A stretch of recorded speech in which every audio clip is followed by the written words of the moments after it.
All right, this is Brent with Lykins Motorsports, and we're continuing our 363 small block Ford build. I have just went through and retorqued all the fasteners just to make sure. I did change out the one bolt to the stud, and we're just doing a general overview before we put the main cap on, just to make sure everything is oriented and everything. Going to tighten these up and mark those, and then put our nut on for our pickup tube, and then measure for our our pickup clearance, and then the oil pan will go on. All right, so I went with this Melanie Select pump because high volume pumps were out of stock for who knows how long. But when I started tightening the bolts down, I noticed that the surface that the bolt sits on is not flat, so it's cocking the bolts over. So this pump's gonna go back, and I ordered an M68A pump, which is a standard volume high pressure, and that will be substantial enough for this engine, and we don't want any problems with cracking the base or any silly stuff like that in the future. So that's just going to be our safety aid right now.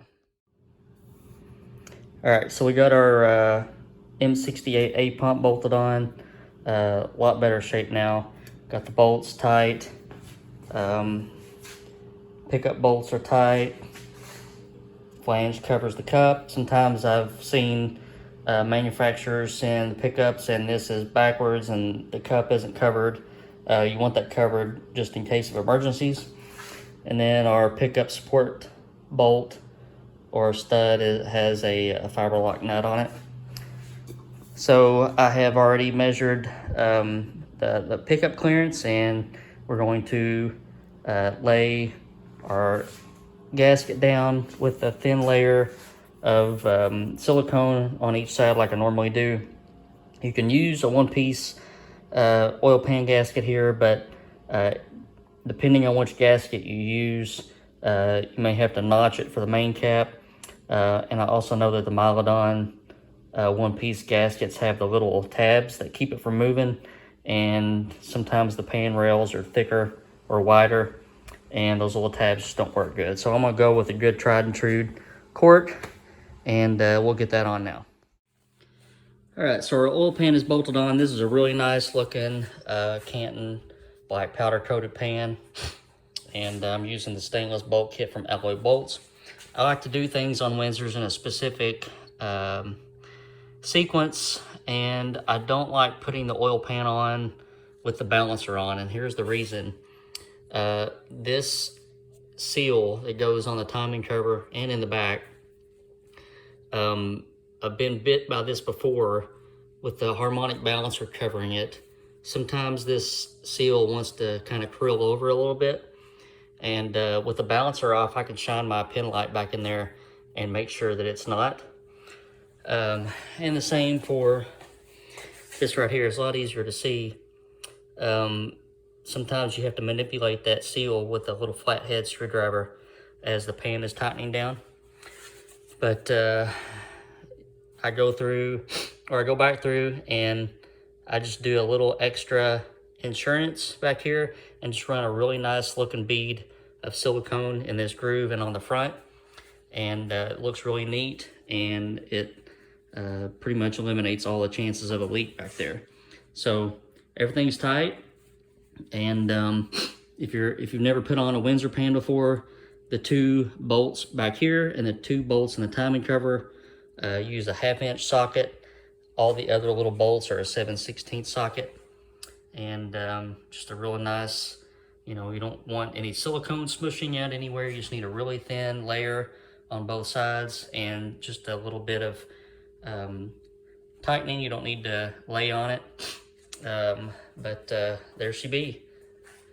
So now we're going to get the motor right side up, and we're going to put our harmonic balancer and pointer on and make sure all that's, our pointer is correct. And then we'll end up putting our water pump on. Heads are set to be delivered on Tuesday.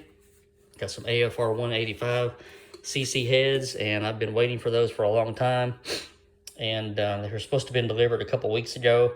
And my rep called and said, "Hey, why did you decline these heads?" And I said, "I don't know what you're talking about." He said, "Well, we shipped them, and whoever answered the door said that they didn't want them." And I said, "Well, that wasn't me, because I have to have them." So they're on their way back, and we should have this motor buttoned up hopefully by the end of next week, ready to go.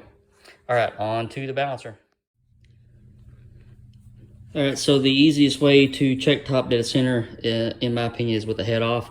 I can just use my deck bridge, get it to 0, slap my pointer on, and if you're not real familiar with Windsors, they have a 10 o'clock, 11 o'clock, and a 2 o'clock position for the timing pointer. This trick flow balancer has all three. Our pointer lines up dead 0 with the 11 o'clock position, so we're good to go. Again, man, whole lot easier than FEs, but oh well, I digress. Okay, on to putting the water pump on. All right, so Mylodon water pump, apparently made by GMB, but aluminum high flow unit. One thing I recommend doing is remove the backing plate and put a very thin layer of silicone on each side of that gasket. I've seen water pumps leak right out of the box or on the dyno, whatever you want to call it. And this is a good added measure against not letting that do that. And we'll put a little bit of silicone on our gasket between the timing cover and the water pump, and our stainless bolt kit from Alloy Bolts will have the water pump kit in here, if I can find it. And they just come with so many good stuff. Intake manifold, distributor, valve covers,